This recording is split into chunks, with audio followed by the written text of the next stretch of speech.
Bonjour tout le monde, ici Vanessa DL et bienvenue au podcast Mystique, le podcast dans lequel on tente de démystifier le mystique, d'explorer l'occulte et d'apprivoiser l'inconnu dans la spiritualité, et ce sans tabou et sans censure. Mon invitée pour aujourd'hui, c'est Joséanne SC Sarrazin-Côté, puis je suis super excitée de l'avoir avec moi aujourd'hui parce que c'est la seule autre personne, en fait, de mon entourage que je connais qui exerce le même métier que moi, c'est-à-dire le métier de sorcière. Elle est aussi astrologue, puis j'ai vraiment hâte d'avoir une conversation avec elle où est-ce qu'on va pouvoir geek out sur l'astrologie, entre autres l'entrepreneuriat et la spiritualité, puis plein d'autres sujets qui nous tiennent les deux à cœur. C'est la première fois, en fait, qu'on a vraiment la chance de s'asseoir puis d'apprendre à mieux se connaître. Puis on va aussi geeker out sur nos cartes du ciel respectives. Et ça, j'ai très, très hâte d'avoir son input sur le sujet.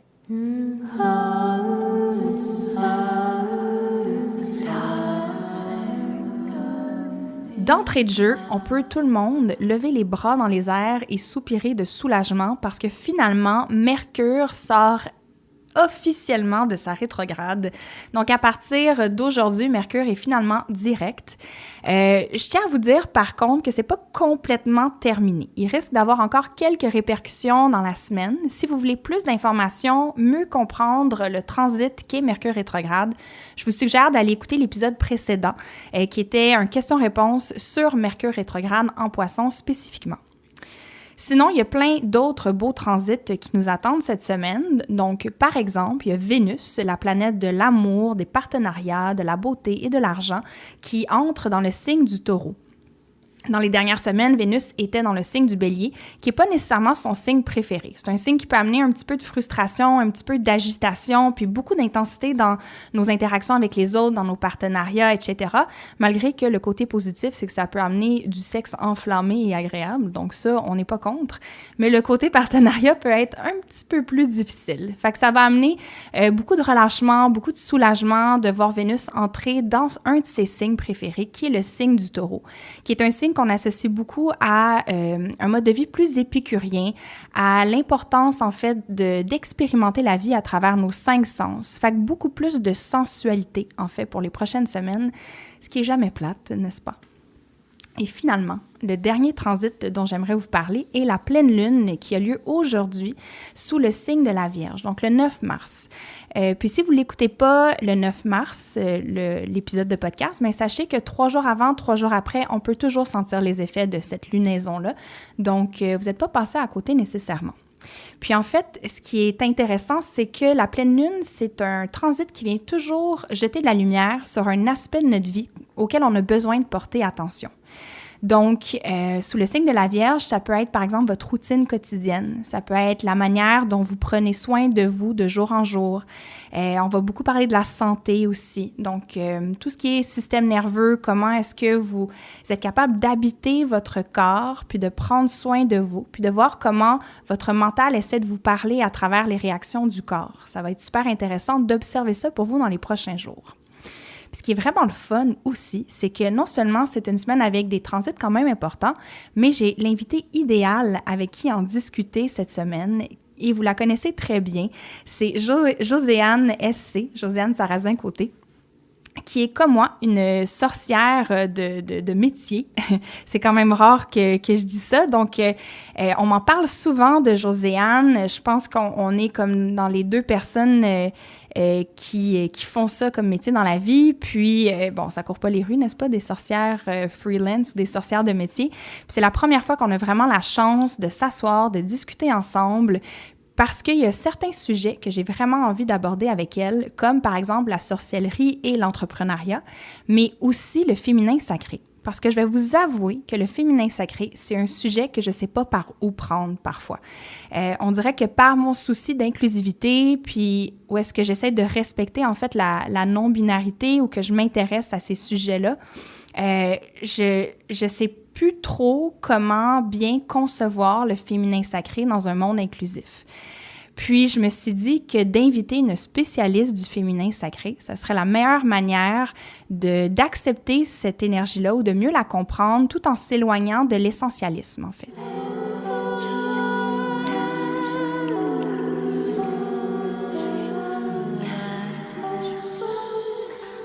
Donc, je vais vous avouer que c'était pas facile de faire la bio de ma prochaine invitée parce qu'il y a tellement de choses à dire.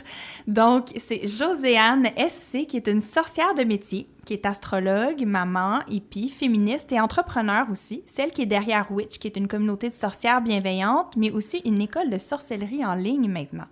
Elle a son propre podcast qui s'appelle Le Phare, puis elle est maintenant auteure de 3 livres, rien de moins, dont son plus récent, le grand livre du féminin sacré, un sujet que je suis vraiment excitée d'aborder avec elle aujourd'hui. Donc, bonjour Joséanne. Allô Vanessa. Je sais pas que c'est la première fois qu'on s'assoit pour vraiment avoir une conversation. Enregistré en plus, tu sais. Puis on s'est parlé plusieurs fois sur les médias sociaux, évidemment. Ouais. Mais je suis contente de m'asseoir avec toi puis qu'on puisse jaser de ces sujets-là qui m'intéressent tellement. Puis la première question, en fait, que j'ai envie de te poser, parce que c'est rare que j'ai la chance de m'asseoir avec une autre personne qui est sorcière de profession. Ouais. Ça arrive quand même rarement. Puis je voulais savoir, parce que j'ai suivi un peu ta progression de tes différentes avenues entrepreneuriales. Puis, on a vraiment vu comment tu t'es développée, mettons, du fit hippie jusqu'à ce que tu assumes vraiment ton identité de sorcière. Puis ça a été quoi, dans le fond, qui a poussé cette transition-là ou qui t'a amené à vraiment l'assumer comme tu le fais? C'est drôle parce que l'élément déclencheur de tout ça, je pense, je me suis fait poser la question récemment, puis là, j'étais partie sur une réponse, puis en même temps que j'étais comme blablabla, j'étais genre... Oh mon Dieu, mais c'est ma fille. C'est l'arrivée de ma fille qui a vraiment tout déclenché, un peu, je te dirais, plus officiellement, dans le sens où ça m'a tellement reconnectée à ma féminité, mais aussi, ce qui est vraiment important dans la vie, ça m'a vraiment donné une espèce de claque d'en face par rapport à mes valeurs, puis par rapport au fait que j'étais maintenant un modèle pour une jeune âme, une très, très, très jeune femme, et qu'une des choses les plus importantes pour moi dans la vie, c'est l'authenticité. Ouais. Et que si je voulais être un modèle d'authenticité pour elle, ben il fallait que je sois authentique. C'est vraiment à partir de ce moment-là, je pense que j'ai senti un virage où ce qui résonnait peut-être pas à 100% avant, mais qui était stratégique, entre guillemets, ou qui était bien vu, ou qui était bon pour la business, ou etc., tout ce qui résonnait pas, je me suis mis à le laisser tomber. Puis à vraiment juste avancer en me connectant un peu à mon espèce de compass. Ta boussole. Ma boussole, ouais. Ma boussole d'authenticité. Du genre, même si tout le monde t'encourage dans une direction, ou parfois c'est des gens en qui tu as vraiment confiance, ou qui ont une espèce d'opinion, tu sais, genre des mentors, etc. Ouais. Même si on me poussait dans une direction, si à l'intérieur de moi, ça faisait « non, c'est pas fait pour toi cette direction-là », ben là, je la prenais pas. Versus avant, je l'avais toujours pris, tu sais. Ouais. Puis à partir de ce moment-là, je te dirais, ça n'a pas été très long avant que je me mette vraiment à utiliser les mots « sorcière », puis à m'assumer comme telle. Puis pas longtemps après, tu vois, Witch a vu le jour officiellement. Puis comment tu le définis pour toi? Parce que je sens que de plus en plus sorcière, avant c'était quelque chose qu'on utilisait vraiment pour décrire notre spiritualité. Puis le mouvement féministe, je veux pas dire que ça l'est approprié, ça sonne un peu négatif, mais l'utilise maintenant pour parler comme de l'archétype de la sorcière comme l'archétype féministe par excellence, selon moi. Mais pour toi, ça serait quoi la définition que tu lui donnerais? Pour moi, c'est tellement simple. C'est genre une femme qui reconnecte à son pouvoir, qui reconnecte à sa magie, puis qui reconnecte au fait qu'on est la nature, qui retrouve cette espèce de lien avec la nature, le respect de la nature, utiliser la nature, créer une relation avec la nature, tu sais. Fait que pour moi, c'est rien de grandiose, qui doit nécessairement être mystique ou intense ou ritualisé. Pour moi, c'est vraiment simple. C'est comme un état un peu intérieur. C'est quelque chose qu'on peut cultiver au quotidien. C'est comme ça va de l'herboriste et la sage-femme à la médium et celle qui lit les cartes, etc. Tu sais, je pense que c'est un gros spectre, la sorcière, puis qui mérite d'être nuancé un peu. Puis c'est ce que j'aime de cette approche-là, c'est que tu peux te l'approprier à ta manière à toi. Puis je pense que dans les courants spirituels ou même, j'irais jusqu'à dire religieux, c'est quelque chose qu'on trouvait pas. Tu sais, on nous imposait, si tu veux faire partie de notre gang, voici comment tu dois le faire. Tandis que la sorcière, c'est comme une approche qui est super ouverte, en fait. Ouais, tellement. Puis, tu sais, c'est ce que ça a longtemps été. C'est ce que ça a toujours été, en quelque sorte. Mais le patriarcat, puis l'espèce de chasse aux sorcières des derniers millénaires, ouais. Qui n'est pas fini aussi. Ouais, là. c'est ça. C'est venu tout chambouler, puis c'est venu vraiment changer notre perspective par rapport à c'est quoi être une sorcière. Puis là, au moins, heureusement, c'est en train de redevenir quelque chose de positif, mais c'est quand même... C'est un travail. Ouais, c'est un travail, puis tu sens parfois le... Hein? Genre, des fois, tu sais, mon mari qui est français, donc en France, sans généraliser, je dirais, de ce que j'ai observé, ça a tendance à être un petit peu plus conservateur qu'au Québec. Oh my God, tellement. Si tu veux pas l'assumer, moi, je peux le dire vraiment, là, ça va être de ma faute si vous voulez blâmer quelqu'un. C'est très vrai, c'est très vrai. Puis tu vois, justement, mon mari, des fois, se fait dire comme « Wow, ta femme est perchée », tu sais, dans le sens, elle est vraiment weird, là, tu sais, elle est space. Puis... Et moi, je vois ça comme une bonne chose, là. Tu sais, c'est comme tu peux dire « Ah, elle est weird » ou genre le recadrer puis dire « Ah, elle est spéciale ». Ouais. J'ai plus tendance à le voir comme ça. Mais parlant de ton mari, je sais que tu veux garder quand même un niveau privé dans ta relation puis tout, puis je respecte ça à 100%, mais je demande pour une amie, bien sûr, pas pour moi. Mais je me demande comment il a réagi à la manière dont tu as assumé plus fortement ton identité de sorcière, parce que, je vais t'avouer que ça m'est déjà arrivé, j'ai fréquenté un gars pendant comme 7 ans.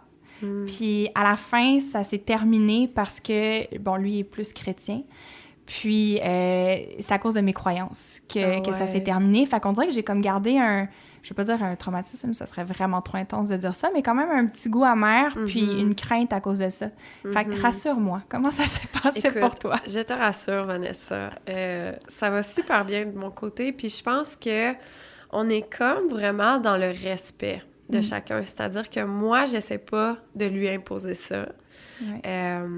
Mais lui aussi, en retour, respecte. Puis surtout, il aime ce côté-là de moi parce que il voit à quel point je suis bien là-dedans.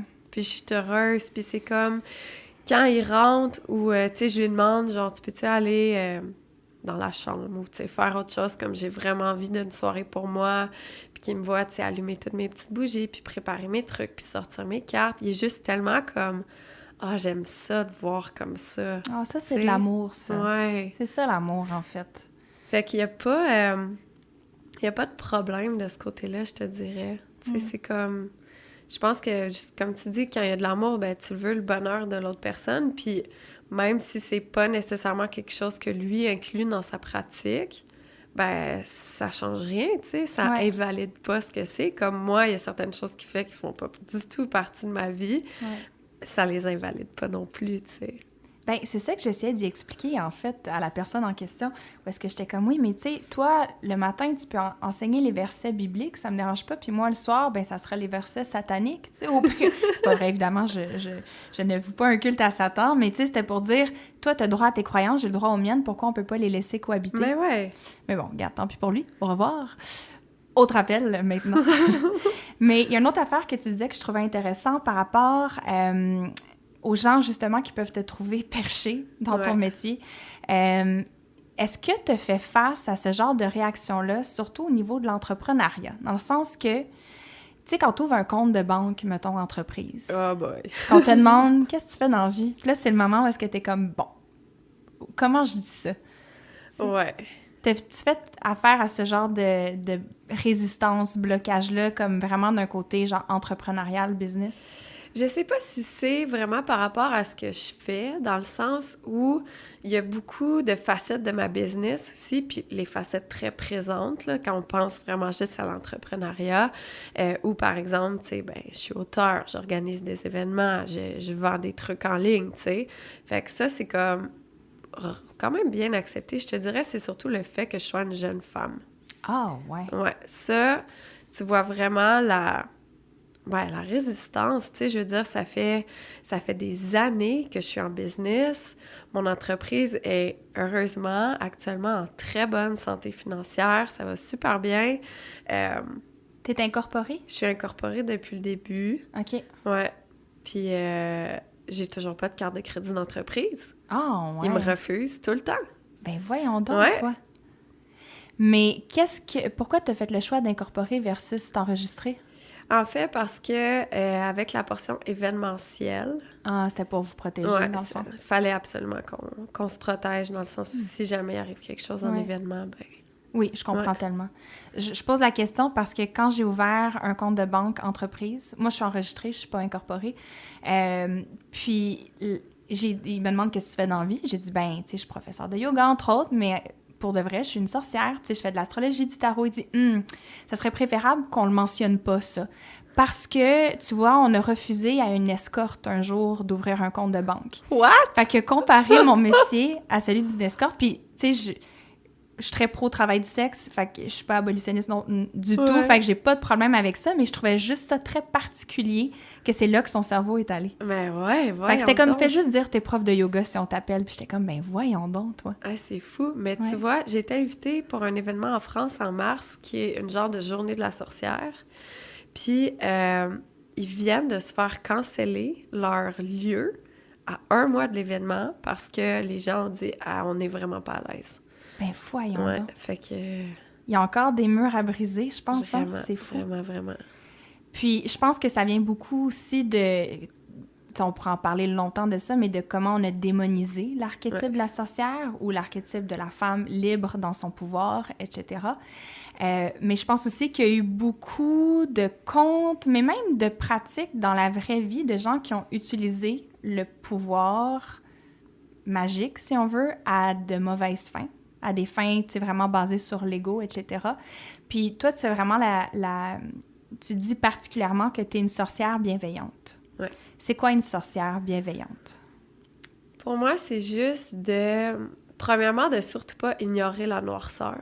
Ça fait partie de la vie. Vous voyez pas tout le monde, mais j'ai les bras dans les airs. Je suis comme « yes ». Ben, tu sais, c'est ça. Je parle souvent que tout est dualité, puis je dis souvent justement aux gens qui me suivent, « Hey, si je suis autant lumineuse devant vous, c'est que j'ai des gros moments de noirceur aussi, tu sais. L'un va pas sans l'autre, ça vient ensemble. Ouais. Mais pour moi, une sorcière bienveillante, c'est un peu de mettre son pouvoir d'intention au service de quelque chose qui résonne avec toi. Ouais. Au service de quelque chose qui connecte vraiment avec ton âme. En gros, c'est ça, tu sais. Ouais. C'est vraiment de te mettre sur le chemin de ton âme. Puis là, ben, peu importe pour toi, c'est de quelle façon, avec quel outil, avec quelle pratique, ça revient. Tu sais, c'est juste ça, être une sorcière bienveillante. Est-ce que, selon toi, il y a certaines responsabilités qui viennent quand tu es une sorcière? Parce qu'on dit avec des grands pouvoirs viennent de grandes responsabilités ou quelque chose comme ça. Ça me fait réfléchir parce que si la sorcière est le personnage qui reprend son pouvoir, mais c'est quoi les responsabilités qui viennent avec ça quand tu essaies de manifester quelque chose, etc. Puis le côté éthique, j'aime beaucoup ça, faire de la masturbation intellectuelle sur le sujet. Fait qu'on va pouvoir se masturber intellectuellement à deux ensemble aujourd'hui sur le sujet. Mais ouais, c'est quoi la responsabilité de la sorcière d'aujourd'hui, selon toi? Ben, tu sais, be careful what you wish for. Oh my God, tellement. Moi, ça revient à ça, tu sais. Tu peux faire le choix. On a tout le libre arbitre et c'est un beau pouvoir dans la vie d'humain. On peut choisir, tu sais. Ouais. Fait qu'à toi de voir comment tu veux utiliser ton pouvoir, mais vraiment... Comment on traduit ça? Be careful what you wish for. Fais attention à ce que tu souhaites. Fais attention à ce que tu souhaites parce que ça peut vraiment se passer. Ça t'est déjà arrivé de comme faire un rituel ou de souhaiter quelque chose, puis là tu le reçois, puis t'es comme « Oh shit! » J'avais pas pensé à comme le demander peut-être avec précision ou détailler le comment je le reçois, etc. J'ai pas genre d'exemple précis. Puis surtout, je pense que pendant longtemps, j'ai toujours été une manifestatrice. Manifestateuse. Manifesteur. OK, on va dire ça de même. Vraiment, je vais dire puissante, mais dans le sens, si je voulais quelque chose, tu sais, je le savais que ça allait se passer. Mais dans mes années un peu plus jeunes, un peu moins éveillée, consciente, ben c'est sûr que j'ai souhaité des affaires quand j'étais à fond dans mon ego, puis que finalement, ça m'arrivait, puis j'étais comme « Wow! OK? » Puis tu sais, le meilleur exemple que je peux te donner, puis c'est un exemple que je redonne souvent, c'est quand je sortais de l'université, je voulais être journaliste. Puis là, j'ai eu tu sais, là, une job de rêve sur un plateau d'argent. J'étais journaliste sportive à la Tribune à Sherbrooke, puis j'adorais tellement ça, mais mon ego voulait plus. Puis là, je me suis fait offrir une job à La Presse. Tu sais? Fait que j'ai même pas réfléchi, je suis juste embarquée là-dedans, laissé mon appart, laissé ma job. Je suis déménagée en ville, commence à travailler à La Presse. Puis évidemment, genre, j'avais 25 ans, vraiment pas assez d'expérience. Surtout le poste qu'on m'avait donné, j'étais pas rendue là dans ma carrière, tu sais. Ben, après 3 semaines, je me suis fait renvoyer. Tu sais, qu'est-ce que tu penses? Puis là, évidemment, je suis retournée voir mon ancien rédacteur en chef, puis il était comme, je voudrais tellement te reprendre, mais ton ancienneté est revenue à 0, tu sais. Oh my God. Je peux pas. Fait que ça, là, oh. Mais je pense que ça revient beaucoup à l'importance, justement, à travers le travail de l'ombre, de reconnaître l'ego, de savoir c'est quand c'est la voix de l'ego ou la voix de l'âme qui parle, puis de s'assurer que ce qu'on désire manifester ou ce qu'on veut amener dans nos vies, c'est vraiment aligné avec l'âme et non pas, justement, avec l'ego, tu sais. Ouais. Puis c'est quand on travaille avec l'ego qu'on a tendance à peut-être créer des rituels qui n'est pas pour le bien du plus grand nombre ou pas alignés avec une idée de service, justement. Ouais, vraiment. Fait que juste, observe-toi, observe ton ego, puis aie l'humilité de reconnaître quand t'es dans ton ego. Puis tu sais, faut pas se sentir coupable de ça, ça nous arrive tous et toutes. Ben oui. Puis c'est l'ego comme ça est qu'on nécessaire apprend. aussi, Ben là, oui. tu sais, on en a besoin pour fonctionner dans le monde, mais c'est de le... Moi, je dis tout le temps de le cadrer. Ça me fait penser, en fait, à la carte du diable dans le tarot. Souvent, quand elle sort, les gens capotent, sont comme « Oh, mon Dieu Seigneur, qu'est-ce qui va arriver? » Puis je suis comme « Non, c'est tes désirs, le diable. » Puis c'est que si les désirs prennent le dessus, mais là, t'es à la merci de ton ego. Puis est-ce que t'es capable de le keep in check, tu sais? De le tenir en laisse, ton désir, comme ça, il te guide, il peut aller sniffer puis te montrer la voie à suivre, sans nécessairement que ça prenne le dessus sur tout, tu sais. Ouais. Parlant du diable, j'ai une question Donald Trump pour toi. Donc, en fait, ça m'a beaucoup intéressée, puis je me suis beaucoup questionnée sur le mouvement qu'il y a eu à New York, où est-ce que des sorcières ont décidé de créer un mouvement pour faire un sortilège, un curse, un hex sur Donald Trump. Pour je pense qu'à la base, c'était pour son impeachment. Okay. Je pense pas que c'était pour sa mort, si je me trompe pas. C'était pour le destituer. Destituer, c'est le mot en français, exactement. Puis, est-ce que selon toi, c'est quelque chose qui est correct à faire, d'envoyer un mauvais sort? Ouais. Dans ce contexte-là, mettons. Mais moi, j'ai un peu une philosophie de genre...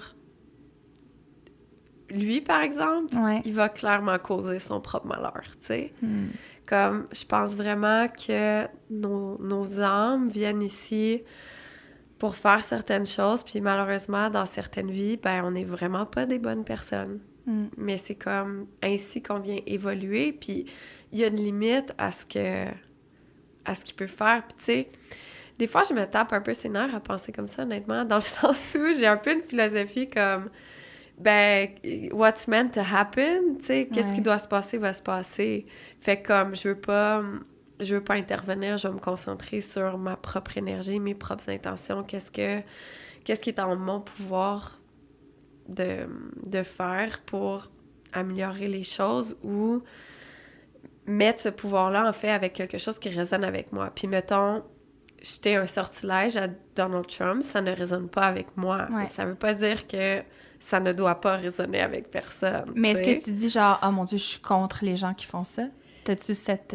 Ben, je veux dire, destituer un fou, je peux pas vraiment être contre ça. Tu sais? Est-ce que ça veut dire que j'y participerais? Non. Mais... non. C'est une grosse question quand même. Mais je peux pas être... Tu sais, je veux dire, s'il avait voulu, comme tu dis, sa mort ou comme vraiment quelque chose d'intense, faire du mal à un autre être humain, ça, tu sais, je pourrais jamais être d'accord avec ça, mais...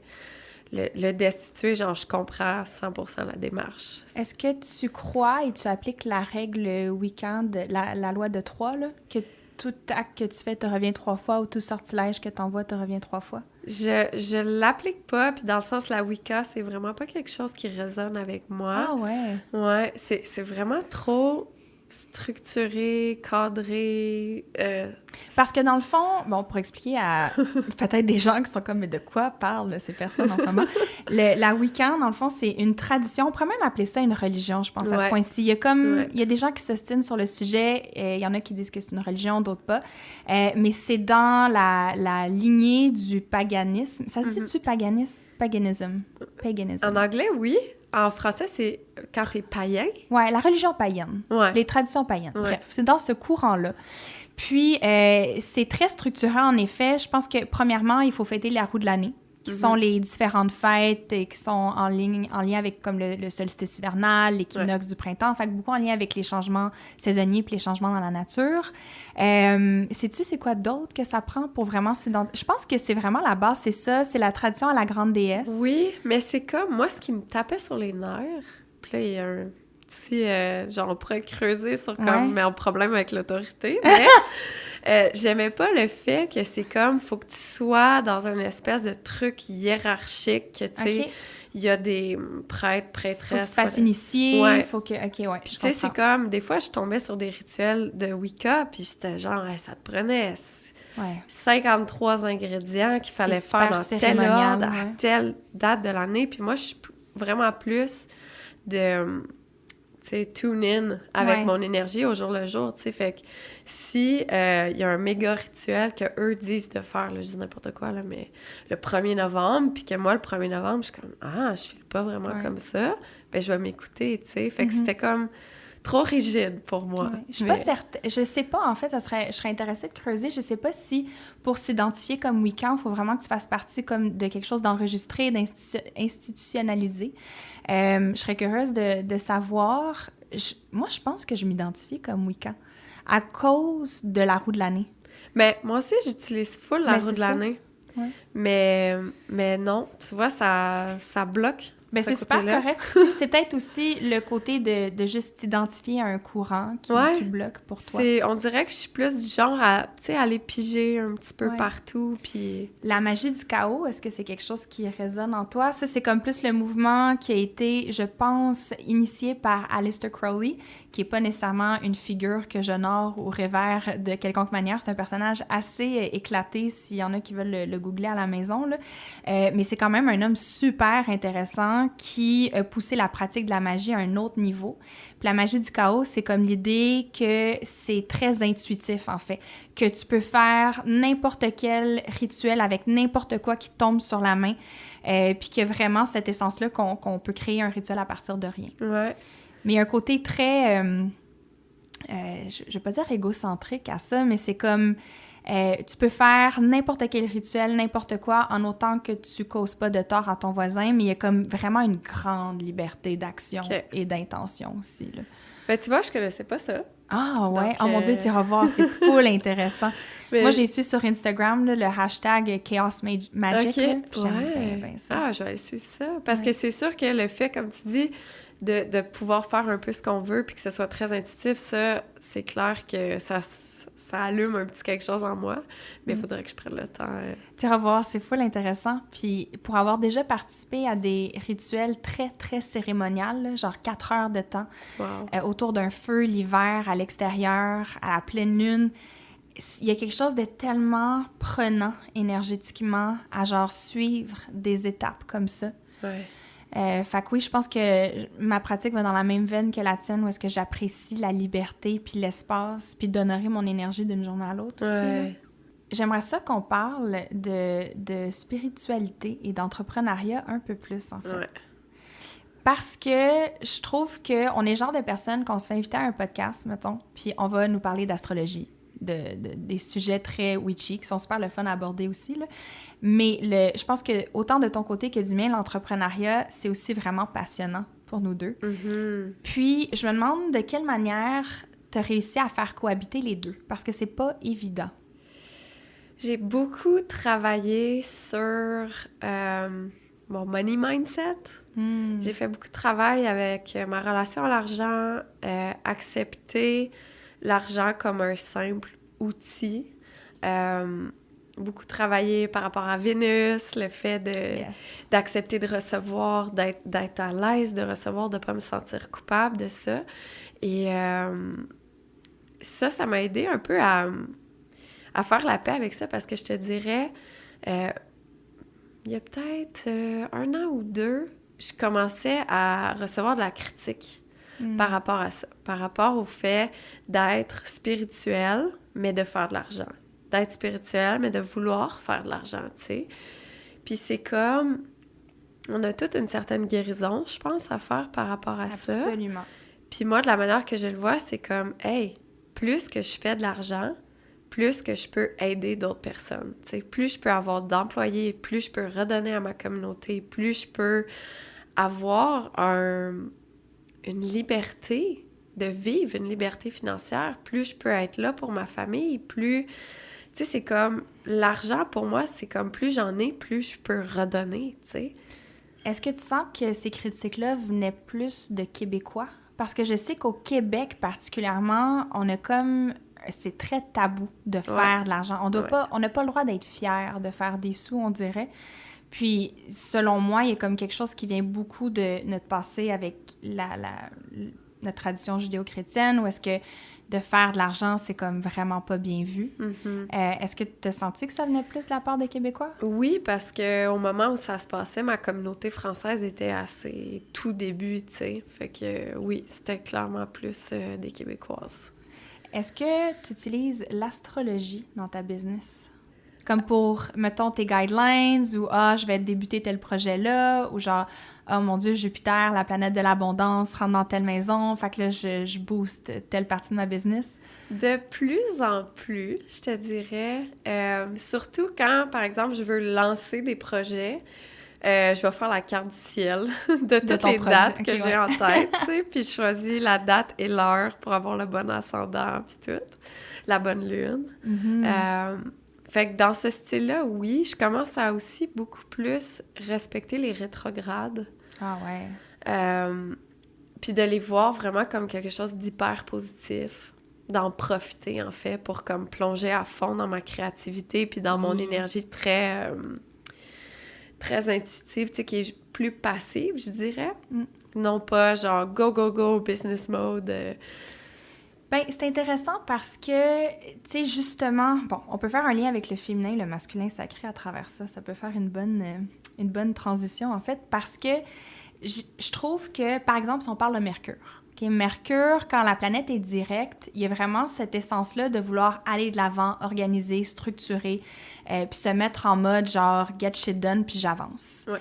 Puis ça, on pourrait identifier ça à un concept qui est plus masculin sacré. Tu me diras si je me trompe, OK? Ouais, non, c'est bien. Merci, OK, cool, je suis pas super à date. Puis là, quand la planète rétrograde, il y a comme le chaos qui embarque un peu. Mais c'est un chaos qui nous amène à sortir du faire pour être dans le être. Mais on voit ça comme étant négatif, entre guillemets. Fait que ça en dit tellement sur comment on appréhende aussi le féminin sacré. Ouais. Puis, en fait, c'est drôle, l'épisode... En fait, on enregistre ça techniquement juste avant que Mercure débute sa rétrograde. Ouais. Puis l'épisode va être mis en ligne la journée que Mercure sort de rétrograde. Puis je nous souhaite qu'on ait passé du temps dans notre féminin sacré. Mais comment tu le définis, toi, le féminin sacré, à quelqu'un qui ne sait pas du tout ce que ça mange en hiver, là? Pour moi, je pense, la première chose qui est de peut-être rassurer les gens, c'est que c'est simple, le féminin sacré, et c'est important pour absolument tous les êtres humains. Je pense que ça, c'est quelque chose qu'il faut vraiment comprendre, puis dans notre société qui devient de plus en plus gender fluid, on va dire, de mettre de l'avant des choses qui ont des catégories très distinctes, féminin sacré, masculin sacré, on peut avoir peur de ça. On peut se dire, par exemple, « Ah, mais moi, je suis un homme, ça résonne pas du tout avec moi. Ah, moi, je m'identifie comme une âme plus masculine, ça résonne pas avec moi. » Alors que ça fait partie d'absolument tous les êtres humains. Autant le féminin sacré que le masculin sacré. Et ce n'est pas une guerre, ce n'est pas... Le but, c'est pas de remonter le féminin sacré pour venir écraser le masculin sacré, tu sais. C'est vraiment de retrouver un équilibre à l'intérieur de nous-mêmes pour que la Terre aussi retrouve son équilibre à travers ces énergies-là. Donc ça, c'est la première chose, je pense, qui est vraiment importante à comprendre puis qui peut nous aider peut-être un petit peu à à moins être sur les breaks, tu sais. Parce que parfois, quand on parle de féminin sacré, justement, quand on connaît moins ça, on peut un peu se fermer tout de suite, tu sais, comme « Oh, c'est intense, ah, c'est une féministe, oh, tu sais. » OK, tout le monde respire, là. Genre, tout le monde a de l'énergie féminine à l'intérieur de soi, comme tout le monde a de l'énergie masculine à l'intérieur de soi. Le penchant sacré de la chose, c'est ce qui nous amène, en fait, à sortir un peu de nos égos, à revenir dans la divinité de nos énergies. Puis quand je dis la divinité, ça n'a aucun rapport avec une religion quelconque, avec un dieu, déesse quelconque. C'est vraiment l'espèce d'énergie qui est à son état le plus lumineux, le plus beau, le plus pur, le plus connecté au cosmos. Fait que dans le fond, se ramener dans son féminin sacré, c'est travailler son énergie féminine pour justement l'amener davantage dans son penchant sacré, dans son...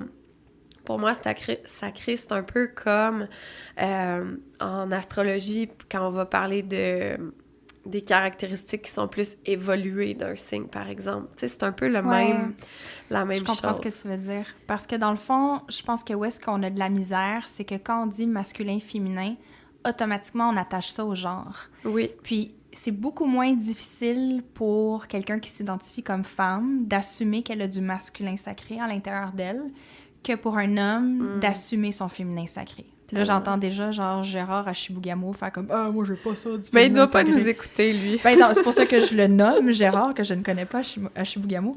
Mais il y a vraiment quelque chose de triggering pour les hommes là-dedans, puis je pense que ça part beaucoup de la nomenclature, puis on dirait que dans mes ateliers, j'ai fait beaucoup d'essais-erreurs de savoir comment parler, puis j'ai pas encore trouvé la manière que je me sens à l'aise. Puis c'est peut-être un manque de compréhension de ma part. Puis c'est pour ça que je suis donc contente d'avoir ton livre dans mes mains, le grand livre du féminin sacré, qui est disponible partout maintenant, right? Oui! Puis il est magnifique, guys. Autant les images qui ont été faites par Bianca Desjardins, qui est incroyable, que j'ai tellement hâte de lire le contenu pour justement baigner un peu plus là-dedans, parce que justement, la nomenclature me refroidit. Ouais. Puis on dirait que j'avais tellement peur d'offusquer quelqu'un que je savais pas comment prendre le sujet. Puis je me suis mis à utiliser le yin et le yang, le yin faisant référence au féminin sacré, le yang au masculin sacré, ou énergie lunaire versus énergie solaire. Ouais. Fait que je trouvais que déjà là, ça permettait aux gens de pouvoir se retrouver dans les deux énergies, peu importe l'identité de genre. Ouais. Mais en même temps, je trouve ça dommage. C'est comme de la même façon que je veux assumer le terme de sorcière pour choquer un peu, que je me dis, il faudrait que j'assume le terme féminin sacré pour dire que oui, tout le monde en a. Genre, peu importe où tu te situes là-dedans. Ouais. Puis c'est justement quand tu prends le petit pas de recul puis que t'es comme, hey, tout le monde en a, autant du féminin que du masculin, que t'es comme, ça peut pas être choquant. Qui ça peut choquer, tu sais? Ouais. Puis je pense aussi que c'est parce qu'on vit dans une société... Parce que, dans le fond, pour expliquer aux gens, le masculin sacré, on pourrait le décrire comme étant quelque chose qui amène de la structure, de l'ordre. C'est le concept du show. Je le vois beaucoup comme une structure, en fait. Là. T'aurais-tu d'autres mots pour décrire masculin sacré? Souvent, la manière la plus, je vais dire, résumée puis simple que je l'explique, c'est un peu comme si le féminin sacré, c'est ce qui nous permet de rêver, d'imaginer, de créer notre monde de rêve. Puis le masculin sacré, c'est ce qui nous permet de le bâtir, de le construire. C'est une belle manière de le voir. Je le voyais. J'avais lu dans un livre, en fait, je pense que c'est Shakti Awakening. Elle parlait plus du concept Shiva versus Shakti, qui serait féminin, masculin sacré. Puis elle disait que le masculin sacré, en fait, c'est comme la flamme, l'image de la flamme. Puis le féminin sacré, c'est ce qui fait bouger la flamme, lui donne sa chaleur, fait en sorte que la flamme est en vie. Fait que c'est une autre manière de voir, mais je trouve que ta description, elle est très claire et straight to the point. Une phrase, tout le monde a compris, merci, bonsoir. Et voilà, j'aime ça. C'est ton côté Capricorne, direct, straight to the point, et voilà. Oui, c'est une belle manière de l'expliquer. Puis c'est ça, je pense en fait que dans notre société, on associe beaucoup l'ordre à positif et le chaos à négatif.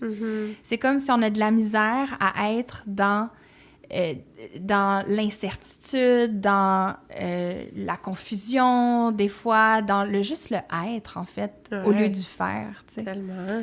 Fait que c'est beaucoup à déconstruire, je pense, pour comme assumer cette énergie-là en nous, du féminin sacré. Ben oui, puis c'est comme...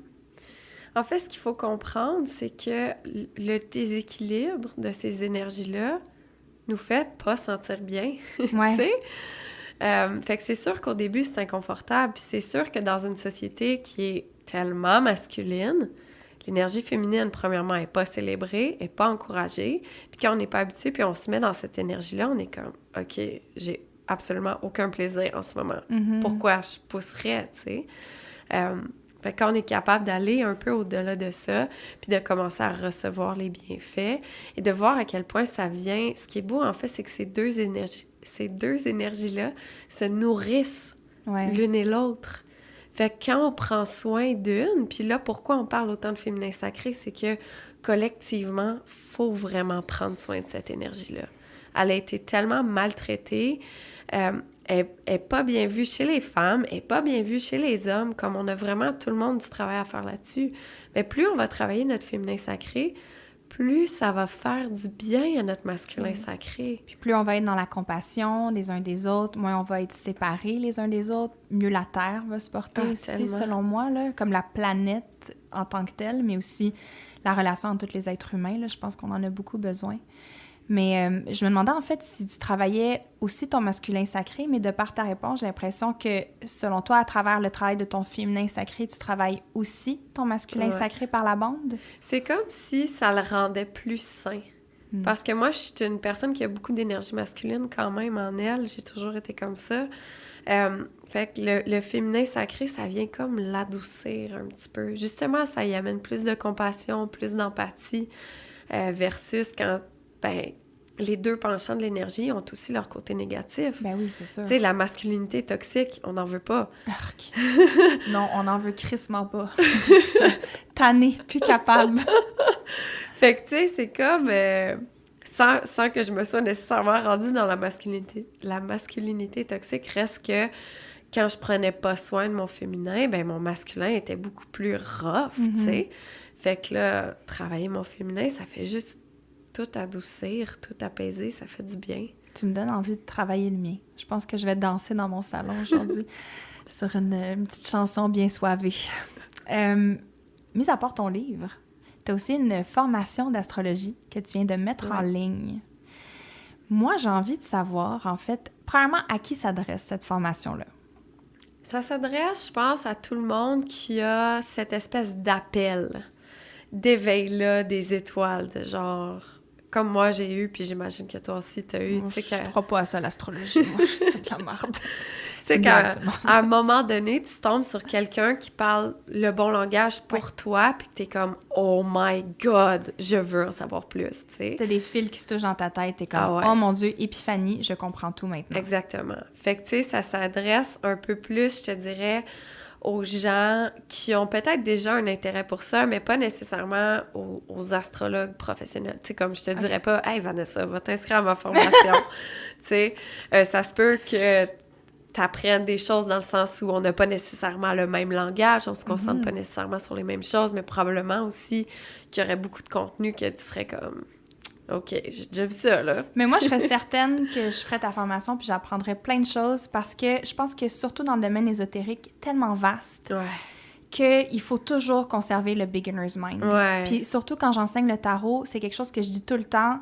Quand quelqu'un me parle d'une carte, je suis pas genre « Oh, moi, je la connais déjà la carte, j'ai pas besoin d'entendre ce que tu as à dire. » Non, je pense que chaque vision est tellement importante puis il y a quelque chose à m'enseigner. Fait que oui, je serais super intéressée même à la faire, mais quand est-ce que tu as senti genre « OK, là, je suis prête à donner une formation de ça? » En fait, je te dirais dans la dernière année, tout mon travail one-on-one avec les gens a vraiment perdu de son sens.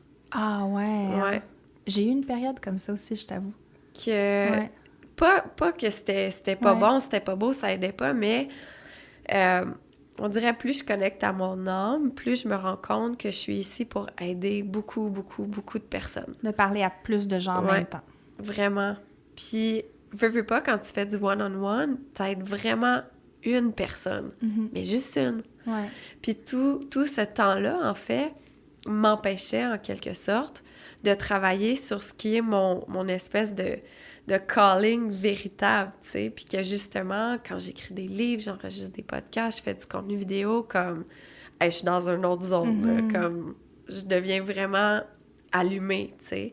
Puis ça a un impact, je le vois, l'impact que ça a sur les gens, fait que ça m'a comme amené dans une espèce de confrontation dans moi-même, de comme, c'est pas parce que tu décides d'arrêter de faire ça que ça invalide ce que c'est, tu sais. Absolument pas. Comme ma décision d'arrêter de faire des retraites, tu sais, ça m'a pris du temps à la prendre. C'est une grosse décision là, que tu as prise, puis c'est un risque aussi à quelque part, là. Ouais. T'sais. Mais pour l'astrologie, je comprends tellement ce que tu veux dire, puis je sais pas pour toi, mais souvent les gens pensent astrologie, ésotérisme, intuition automatiquement. Mais l'astrologie, ça peut être ultra cérébral. C'est super technique. Ouais. Puis, il y a eu une période, j'ai fait beaucoup de rendez-vous privés dans les derniers mois, mettons. Ouais. Puis, moi, je composais par rendez-vous un document d'environ 17 pages par personne. Oh my God. Ah, je sais, je suis folle. Je suis folle. Il n'y a personne qui s'impose ça dans la vie. Puis là, on dirait que je voulais tellement donner, puis c'était une manière de moi me sentir prête aussi, parce que je me faisais pas 100% confiance. Fait que là, j'écrivais les documents, puis ça faisait que quand j'étais dans une rencontre avec quelqu'un, je fonctionnais du lobe frontal. Genre, j'étais vraiment là dans ma tête, puis pas dans l'échange avec la personne, puis pas dans l'intuition. Ouais. Trouves-tu que c'est difficile d'être dans ton intuition quand tu fais une rencontre d'astrologie ou quand tu es dans le thème de l'astrologie, mettons? Non. Au début, oui. Ouais. Ah, au début, oui, là, mon Dieu, quand je préparais une rencontre, là, c'était des heures et des heures, puis à fouiller dans tous mes livres, puis, tu sais, comparer tout ce que ça dit, puis à un moment donné, avec le temps, c'est devenu beaucoup plus intuitif, puis maintenant, quand je fais des cartes du ciel, je médite un peu avant, j'ouvre, genre, mon canal, puis ça sort tout seul, tu sais. Pour les gens à la maison, c'est quoi ouvrir ton canal? Moi, je comprends vraiment ce que tu veux dire, mais je suis sûre qu'il y a des gens qui font le canal famille, le canal vidéo. Oh, canal famille. Ah, je sais, hein, quand même. Alors, quand j'ouvre mon canal, en fait, c'est un peu la pratique de canaliser. Donc, si les gens savent pas trop c'est quoi canaliser, c'est bien dur à expliquer parce que c'est tellement intuitif, puis dans le ressenti, et c'est différent pour chaque personne, mais dans mon cas, c'est ce qui me permet un peu de... Puis c'est space quand tu dis ça, mais genre de communiquer avec l'univers, puis que les messages, en fait, arrivent d'ailleurs. Tu sais, c'est vraiment spécial à expliquer, mais c'est comme quand je me connecte à cette fréquence-là, j'entends les mots dans ma tête, puis ça sort tout seul, puis ça vient pas nécessairement de moi, puis c'est pas nécessairement quelque chose que quand j'ouvre la carte de la personne, tu sais, quand je suis bien normale, que je vais voir. Puis là, quand je deviens dans cette zone-là, je vais dire des trucs auxquels j'avais pas pensé, puis la personne est comme en larmes, tu sais, comme « Oh mon Dieu, mais c'est tellement ça! » Je pense que ça l'aide aussi à cerner ce que la personne a besoin d'entendre à ce moment-là. Ouais, tellement. Ouais. Parce qu'une carte du ciel, c'est tellement vaste. Hey, je pourrais écrire... J'écrivais 17 pages, j'aurais pu écrire 17 livres sur une carte du ciel. C'est fou.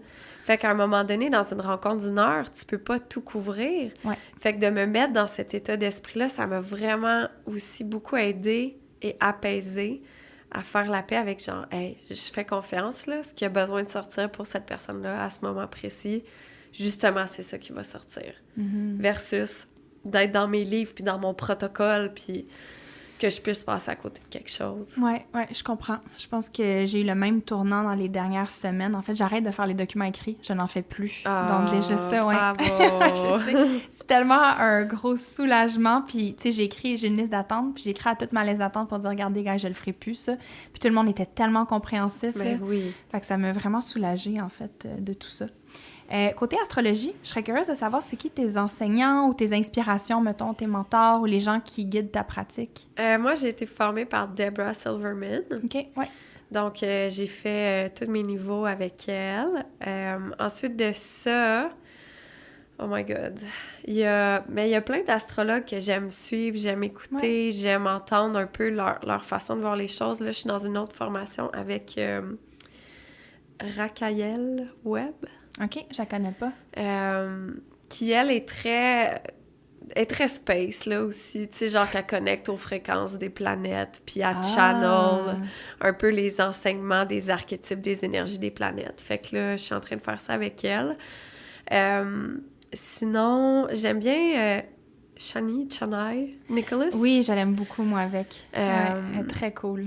Genre... Elle écrit tellement bien. Oui. Moi, j'aime son écriture. Genre, je lis mon horoscope, puis je suis comme, pourquoi ça finit déjà? Je veux continuer à le lire. Ouais. Puis, tu sais, j'aime bien les memes d'astrologie. C'est une grande passion chez moi. Qui d'autre? Là, j'oublie son nom, mais j'ai trouvé ça tellement intéressant. C'est un livre sur les Goddess Archetypes. C'est-tu Demetra George? Parce qu'elle elle se concentre vraiment sur, en fait, les astéroïdes. Parce que, tu sais, en astrologie, en fait, la majorité des planètes sont masculines, sauf genre la Lune et Vénus. Ouais. Donc, Demetra George, elle a vraiment inclus dans l'astrologie tous les astéroïdes qui ont tous des noms de déesses comme Vesta, Cérès, Pallas Athena, tous ces noms-là. Fait qu'elle a ramené vraiment un courant plus féministe et, en fait, féminin aussi dans l'astrologie. C'est pas elle, mais je vais clairement aller voir. Son livre, je pense que c'est Goddess Astéroïde, quelque chose comme ça, est vraiment bon. Très intéressant. Oui. Je nous ai donné un défi, en fait, pour aujourd'hui, qui était qu'on regarde les cartes du ciel l'une de l'autre, puis qu'on se dise, en fait, qu'est-ce qui en est ressorti, en fait, pour toi ou pour moi. Ouais. Qui commence?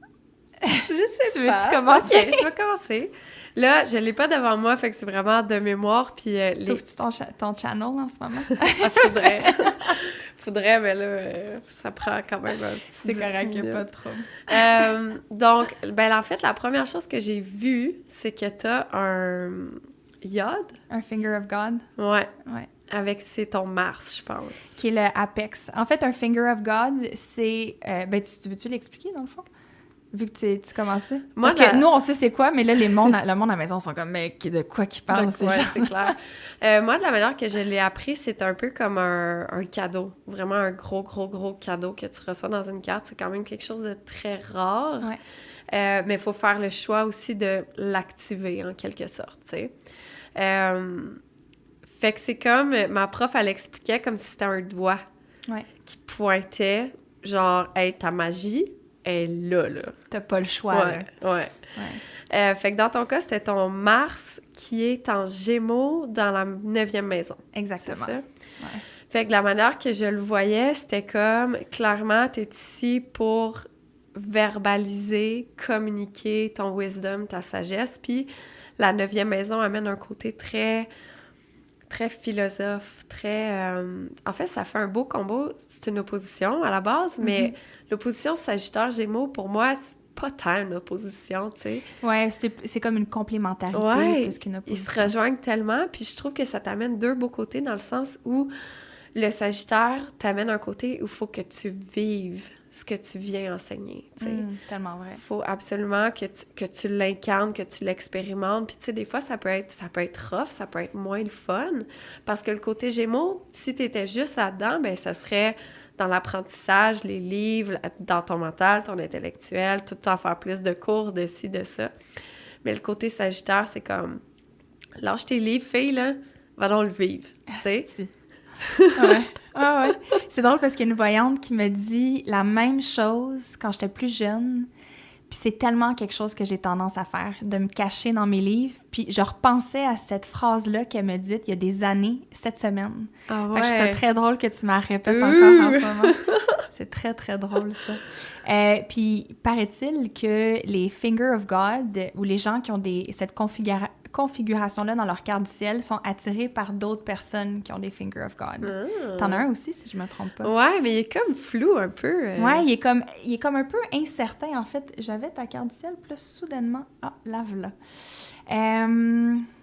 Me semble que, oui, t'aurais un Yod qui rejoint, en fait, ton Soleil, Pluton et Neptune, puis c'est ton Soleil qui est le point de culmination, là, le apex qu'on appelle. Puis moi, c'est ce que j'ai vu aussi dans ta carte du ciel, c'est beaucoup ton Soleil qui m'a capté, en fait. Peut-être parce que j'ai écouté un de tes épisodes de podcast récemment, où est-ce que tu parlais de tes habitudes de vie. Puis j'ai l'impression que c'est un thème qui revient souvent pour toi, de trouver les bonnes habitudes qui réussissent à calmer ta nervosité, calmer ton mental. Puis souvent, la maison 6 en astrologie, les maisons qui sont des sphères de nos vies, si on veut, ou des thématiques, c'est la maison qu'on associe à la santé, à nos habitudes, à notre quotidien, à nos tâches, etc. Puis d'avoir ton soleil en Gémeaux là, premièrement, ça nous dit que dès que tu as une instabilité dans ta routine quotidienne, dans ta santé, ça va beaucoup se manifester au niveau de ton système nerveux. Énormément. Ouais. Fait que tu pourrais avoir des tendances un peu plus à l'anxiété ou au monkey mind, le cerveau qui roule vraiment rapidement. Puis d'avoir ton soleil là, moi, ce que ça me disait, c'est qu'un de tes parcours évolutifs qui va être le plus deep ou le plus créatif, évolutif pour toi, ça va être à travers trouver une routine qui réussit à calmer ton système nerveux. Puis ça risque d'être toujours comme un petit combat, un petit peu, genre. Mais le Finger of God, une des choses qui m'avait... J'ai fait beaucoup de recherches là-dessus parce que j'essayais de comprendre, en fait. Puis, en fait, c'est que le Finger of God, ce qui fait chier de ce placement-là, c'est que il y a un côté très faded, très destin à ça. Puis c'est comme si tu essaies de sortir de où est-ce que ton Finger of God essaie de t'amener. Ouais. La vie va t'amener des événements qui vont shaker un peu ta vie pour te ramener vers ce que le Finger of God veut que tu fasses. Fait que c'est comme, même si tu essaies de contourner ça, tu vas toujours devoir amener ton attention vers ça. T'as pas le choix. Ouais. Fait que je trouve ça intéressant de le voir comme ça. Puis à chaque fois, je suis comme, est-ce que vous voulez pas genre me laisser une chance puis me laisser vivre ma vie à la place? Mais ouais, fait que je vois que le côté habitude de vie est très, très fort. Mais c'est drôle, est-ce que... Parce que moi, j'utilise le système de maison Placidus. Moi, j'utilise Whole Sign. Parce que moi, tu sais, mon soleil, je le vois en 4e maison. Pour vrai? Oui! Pour vrai? Mais c'est tellement intéressant, puis ce que tu dis, ça fait tellement de sens. Mais c'est intéressant, puis j'écoutais justement, en tant qu'à Geek Out sur l'astrologie, on va y aller, il y a différents types de cartes du ciel qu'on peut faire. Okay? Il y a on appelle ça des house systems. Là, on rentre dans de l'astrologie un peu plus avancée, là.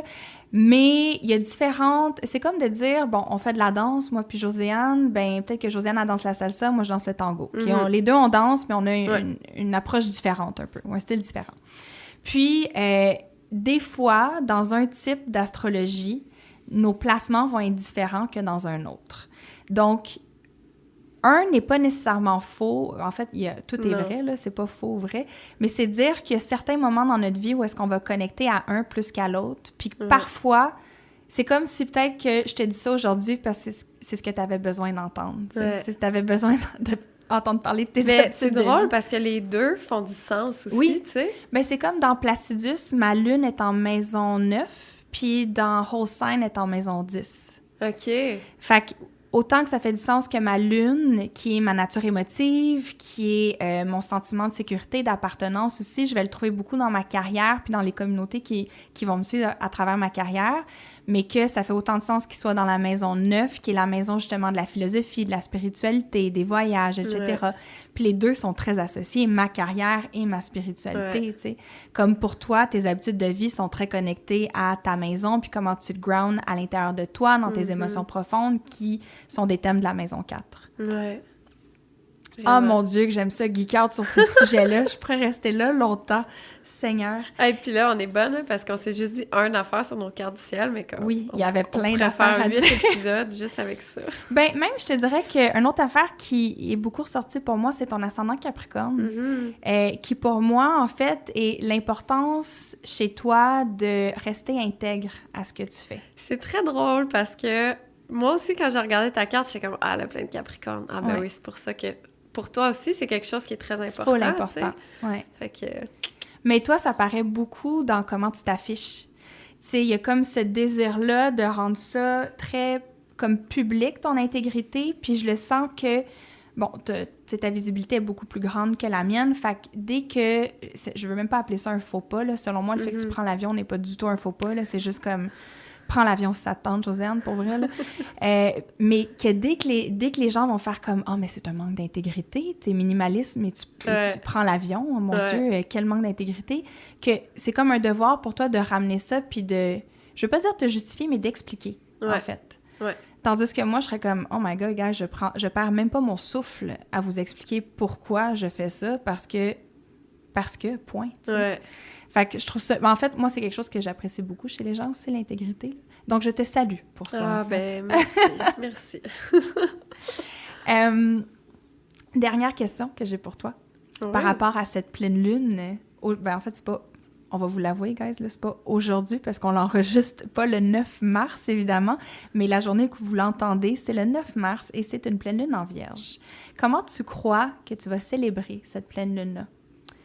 C'est ça qui est dur pour moi que ce soit en avance parce que j'ai vraiment tendance à me connecter au jour le jour, à voir comment je me sens précisément cette journée-là. Je vais peut-être en profiter pour avoir une journée un peu plus ritualisée que d'habitude. C'est peut-être justement de prendre mieux soin de moi par des gestes plus concrets. Mais en ce moment, je le feel vraiment plus cocooning à la maison, douceur. Même si, tu sais, pleine lune, c'est comme, waouh, genre énergie dans le tapis et tout, mais j'ai un côté très, très ermite. Ouais. Où j'aime beaucoup passer du temps seule. Donc, pour moi, tu vois, c'est ça. Une lune en Vierge, c'est comme de prendre soin de moi toute la journée, tu sais. Qu'elle soit pleine ou nouvelle. Ou... Un self-care optimal, dans le fond, là, vraiment. Ouais. Est-ce que des fois, tu te sens l'obligation de faire un rituel à des... Tu sais, mettons, il y a une pleine lune, t'es comme, hey, je devrais faire un rituel, mais maudit, je le file pas, je suis fatiguée, ou genre, mon cœur est pas là. Ouais. C'est-tu attaché à comme de la culpabilité pour toi, ça, ou... Ben, c'est sûr que j'ai ce genre de pensée-là, tu sais. Parce que je te le demande parce que moi, je l'ai, tu sais. Ouais, ben c'est clair. Puis, veux pas, on enseigne aux gens à travailler avec ça, tu sais. Mais je pense aussi que faut se ramener dans le respect de sa propre personne. Puis que si j'ai la pensée, c'est la pleine lune, je devrais vraiment faire de quoi, de comme recadrer ça. La meilleure chose que je peux faire pour moi en ce moment, c'est ce qui m'appelle. Puis des fois, ce qui m'appelle, c'est de m'écraser dans mon lit puis écouter 3 épisodes de Sabrina. Ah oui. Ben, tu sais, c'est correct. Respecte-toi. C'est ça le plus important, puis c'est ce que j'essaye le plus possible. C'est même pas enseigner aux gens, c'est leur rappeler, en fait, qu'ils sont vraiment leurs propres maîtres. Tu sais, chaque fois que quelqu'un m'écrit pour avoir une opinion, un conseil, savoir ce que je pense de leur situation, ou peu importe, je suis tout le temps comme, on s'en fout de mon opinion. Qu'est-ce que toi, tu en penses? Qu'est-ce que toi, tu as envie de faire? C'est ça qu'il faut que tu trouves. C'est pas d'avoir quelqu'un d'extérieur à toi qui te dise quoi faire. Puis moi, je suis là pour te rappeler que tu le sais quoi faire. Ben ça, c'est l'essence du féminin sacré, en plus, là. Notre capacité d'écoute, de ressenti. Tellement. C'est encore le travail qu'on a à faire, le fameux féminin sacré. Ouais. Merci tellement, Josiane, d'avoir accepté mon invitation, d'avoir conduit pendant 1h45 minutes pour venir me voir. On peut te retrouver sur ta page Instagram personnelle, celle de Witch. Ouais. On peut écouter ton podcast, Le Phare, qui est disponible sur toutes les plateformes, que j'aime beaucoup écouter en passant. Je l'écoute avec intérêt. Est-ce qu'il y a aussi Witch, l'école de sorcellerie en ligne, qui est maintenant disponible avec la formation d'astrologie dessus, ton livre féminin sacré qui est disponible partout. Et mon Dieu, que t'en as des affaires, filles. Y a-t-il des choses que j'oublie là-dedans? C'est sûr que oui. J'ai aussi mon livre Plus de bonheur, moins du reste, qui est encore disponible partout, généralement. S'il n'est pas disponible, demandez qu'il le commande. C'est bon signe s'il n'est plus disponible. Ouais. Puis sinon, à part ça, qu'est-ce que je fais d'autre? Je suis sur YouTube.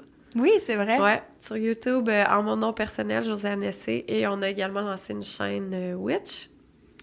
Puis c'est pas mal ça, je pense. Je pense que c'est assez. C'est assez. Ouais, c'est bien en masse.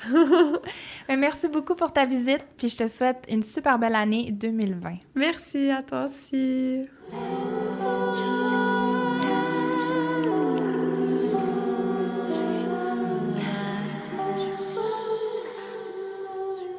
Merci tout le monde d'avoir été à l'écoute pour cette entrevue avec Josiane. Quel plaisir ça a été de geek out avec elle sur tous les sujets sur lesquels on a passé, de la sorcellerie à l'astrologie, à l'entrepreneuriat, etc. Je vous rappelle que la semaine prochaine, on se retrouve pour un autre Q&A, donc questions-réponses, et je vous invite à m'écrire vos questions à mon adresse courriel info@vanessa.dl.com. Sinon, vous pouvez toujours aller sur ma page Instagram, /VanessaDL. Puis, je vous rappelle que ça m'aide énormément quand vous vous abonnez, que vous notez ou même laissez un commentaire au podcast, que ce soit sur Apple Podcasts, Google Podcasts, peu importe la plateforme sous laquelle vous allez. C'est ce qui fait toute la différence puis qui permet aux gens de voir que ça existe, le podcast mystique, et qui le fait rayonner. Et je vous dirais aussi que si vous avez apprécié l'épisode, de le partager, ça ne fait pas tort du tout non plus.